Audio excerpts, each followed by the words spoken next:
All right, guys, welcome back. I'm going to be doing some asks today, and we're just going to hop right in from Drew Mole 03. So I saw Dwight is going to be in Dead City Season 2. I still need to watch 2 seasons of Fear the Walking Dead. Should I finish watching that before getting into S2 of Dead City? Well, excuse me, spoiler, Dwight actually was not in it. I did hear that rumor more than once, but it turns out it was just a rumor, so it probably doesn't matter. I would say you don't necessarily need to do one or the other. Usually, I mean, don't get me wrong, I think it's helpful to have the history. It'll help you understand where their character is, like if he does show up at some point, or, kind of like what their motivations are. But that said, also, when Dwight showed up in Fear the Walking Dead, I didn't actually feel like you needed much of the history. Morgan saw him and was immediately like, water under the bridge, let's be cool now. And that was pretty much it. And very rarely, well, I guess with the exception of Sherry, because he was looking for Sherry. But I mean, it wasn't like you were totally lost. They told you that he was looking for his wife, and you know what I mean? So it's definitely more powerful if you watch the backstory, but I don't think you absolutely need it for everything to make sense. But again, Dwight did not show up in season 2, so you actually, it's kind of a moot question anyway. So yeah, sorry I didn't answer that before. All right. Oh, this one's a longer one.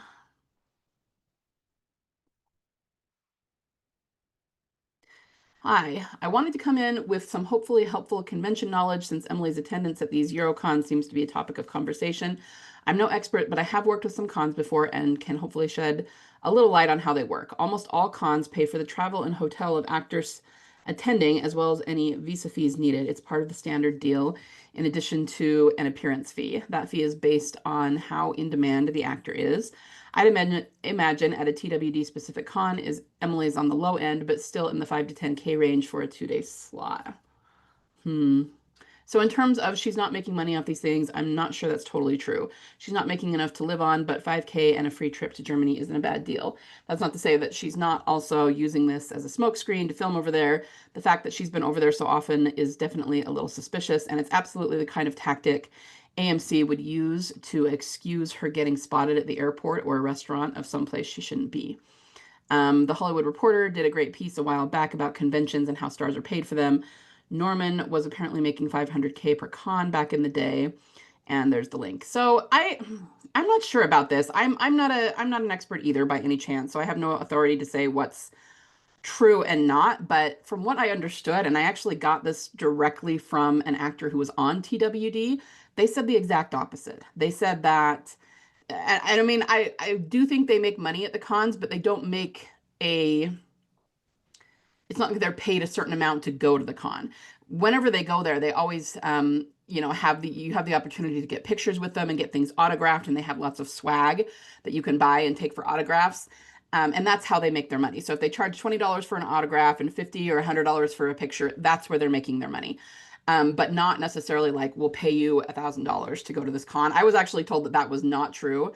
I can see it being true of really big actors because if someone like Norman or Andy were to go, that's going to draw a lot of fans into the con. So then the con makes more money. So I can see them paying one of the big actors like that. But the smaller actors who aren't the A-list ones, I was specifically told they do not get paid to show up there. A lot of them still go because it's actually worth it to them if the travel is not, um, what's the word, like prohibitive, then they can actually make several $100s on autographs and things. Even someone who's like um, Olivia from The Walking Dead or Spencer or, even like the people who have the smaller parts, they still actually make pretty good money just because the fans love the show and still want to get a picture with them and an autograph from them. So they'll still go to the cons because it's actually like a pretty decent work day for them and they make some money. But I don't know, 5 to 10K for a 2-day slot, that's really quite high. I've been told that that is specifically not what they make. And I can actually totally believe that Norman would make 500K, but that's not what they're paying him to go there for. It's what he's making in autographs. Because if you think about it, many of these cons charge like $100 for a picture. And you better believe 3,000 people are going to show up to get a picture with Norman. So of course he's making really good money. That's why he's always so good to his fans, not only because he's an awesome person, but he actually is making really good money on these things, right? But I don't know. I'd be really careful about things like this because the article I read was kind of specifically to refute articles like this, because the reason that she was writing it was because they get a lot of flack from fans for charging for pictures. Especially as everyone has a cell phone, people don't understand why they can't just snap a picture. And she was just saying, you have to understand that this is how we make our money at these cons. And most of us who are not making the big bucks like Norman is, we're just average working Joes and we need to keep our electricity on too. And we don't get paid to go to these things. So, I mean, I don't know. I would just be really careful about believing that. And I do remember, and this was years ago, that some of this was refuted. Like they had, there was some article came out, and I know that it was really bashing Norman and saying that he absolutely would not go to one of these unless they paid him like something like this, like 100K or 500K or whatever. And people, it wasn't even Norman who came out and refuted that. It was people around him who knew him and were like, you guys, this is total BS. Nobody gets paid to go to these things. Norman always shows up for his fans because he's a great guy. You know what I mean? So I would just be really careful about this sort of thing. Um, I'm sure that there are some truths in it, but I think there are some untruths as well. And like I said, I'm not an expert. I can't say for sure what is true and what is not. But I mean, think about it this way, guys. The Walker Stalker Con that was based here in the US went bankrupt. And that was mostly because it was not well managed. So that doesn't really have anything to do with how much they paid people. But the point is, these aren't super wealthy operations, right? It's great to put on if everybody makes some money, but it's not like they have all this money to dole out. And very often, if we're not talking about a Walker Stalker Con, if we're talking about FanCon or Comic Con, it's not just The Walking Dead. There are literally hundreds, maybe thousands of actors that go there, and they can't afford to pay all of them to be there. You know what I mean? That doesn't make business sense. So if there is a fee, I would say that it's only for the top tier stars, and it's probably not very much. They make most of their money off um, photos and autographs. And more power to them. Like however they can make money, that's great. But I would be a little bit wary about thinking that all of the actors get paid to go to these cons and everything is paid for them to go. Especially because most of these cons, not everybody shows up to. I mean, if they were all making that much money, they would show up to every single con every single time unless they were specifically booked somewhere else and had like a scheduling conflict, And the main reason most of them don't go to all of them is because it's just not really worth it, They go to some of them and try to go to, like one or two a year, but anyway, so thanks for the information. It is really interesting to read, but I would just be careful about necessarily believing stuff like this because like I said, I do think it might have even been this article. I don't remember for sure, but there was one of them that was put out there as fact, and I know it was debunked. So just something to keep in mind. All right. In Bethyl Asks 119, you talk about the Daryl Dixon 5-season arc that ties into Beth's return. Could you explain what that theory is and how it's going to play out? It sounds really interesting, and I'd love to know more. Has anything that's been headcanoned actually played out the way the theory predicted? Also, I love your videos so much. Thank you. I don't know that this is a specific theory that I was talking about. I would have to go back and listen to what I said, but I know that I think I was kind of speaking hypothetically, and saying, like, let's say that there are 5 seasons kind of a thing. But I mean, what I can tell you is that there's just been a lot of different theories about the fact that Daryl Dixon is clearly what they're doing to bring Daryl to his soulmate and his happy ending.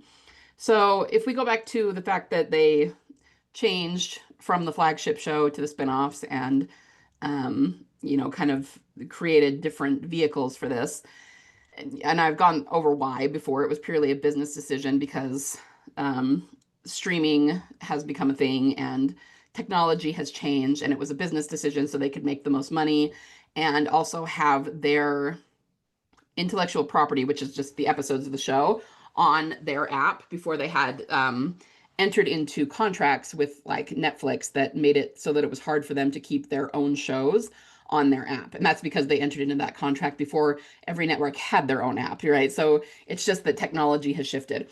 So the point is, I think originally the way it was planned back in season 5, right, is that they would go through all of the comic book material, which is it was All Out War and then the Whisperers, the Commonwealth, all of that, and then they would be able to come back to storylines that were not specifically in the comic books that Gimple had put together himself, which would have been Beth and Daryl, because neither of them are in the comic books. And this has actually been pretty much confirmed, because Gimple did confirm that they had to get through the comic book material that was like in their contract, since the show is based on the comic books and that's what it originally was supposed to be. And so they had to get through all of that before Gimple could do his own thing with it. That was like the one thing that the studio required and that he had to abide by. So because of that, they would have gone through all of that and then they could go back into other storylines like Michonne finding Rick at the CRM and Beth and Daryl, right? But of course, because everything changed, they decided they were going to end the flagship show, and then they started all these little ones to tell these stories. So the point is, sorry, that was a lot of background to say that the point is, um, the Daryl Dixon spinoff, it's not just about Daryl. It's specifically about Daryl finding his soulmate. And we know that because it started out with Judith's voiceover saying he deserved a happy ending too. And all throughout seasons 1 and 2, we see him watching couples, pursuing Isabel, looking at people hold hands. There was that time when Falou said the thing about how all of us want to get home to where someone's waiting for us, and Daryl's head dropped down because he feels like he doesn't have anyone waiting for him. I mean, it's just really obvious that this is what the show is about. So we don't know how many seasons there will be. I think I just said that, like, okay, let's say there's 5 seasons. I don't know that there's a specific theory that there's going to be 5 seasons. I was just kind of, throwing it out there for the sake of the hypothetical. But we're going into season 3, and I don't think we're going to get a ton of Beth in season 3. I hope we see her by the end, or that it'll be like part of the finale or something. But if that's the case, they are going to have a lot of story to tell after that, right?